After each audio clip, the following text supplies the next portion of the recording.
Depth of field plays a huge role in your photographs. You're determining how much is going to be in focus. So first of all, let's talk about a great depth of field. So we talked about this a little bit in previous videos, but we just kind of want to expand a little bit. So when are you going to use great depth of field, and what f-stop numbers give us that effect? So first of all, if you really want to make sure you have a great depth of field or a deep depth of field, I recommend shooting it at f16 to f22. So when do I use those kind of f-stops? I use those kind of f-stops when I'm shooting landscapes especially. When you're shooting landscapes, it's important to keep in mind that the elements you're including in your photograph are often great distances between each other.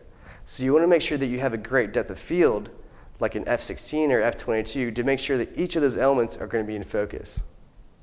Another instance when I find myself using great depth of field, or so high f-stop numbers like f16 or f22, is when I'm doing architecture photography.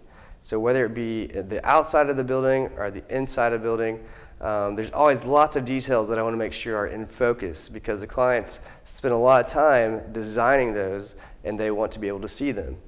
Whenever I'm photographing groups of people, I always make sure that I have a high f-stop number like f9 or f16 or even f22 if I can, because I want to make sure that everybody is in focus in that photograph.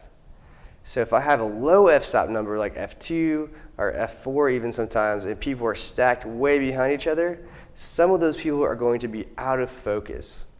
So like I mentioned, whenever I have a group of people that are stacked behind each other, I want to make sure that I have an f-stop number that will ensure that everyone in that photograph is in focus.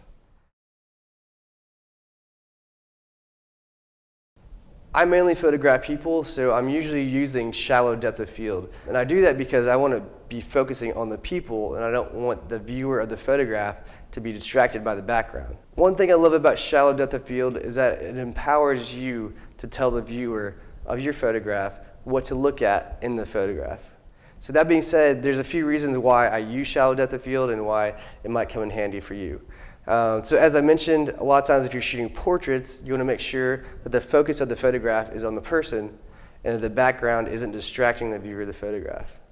Honestly, the most important reason that I believe to use shallow depth of field is to draw the viewer's attention to the emotion that's happening in a photograph.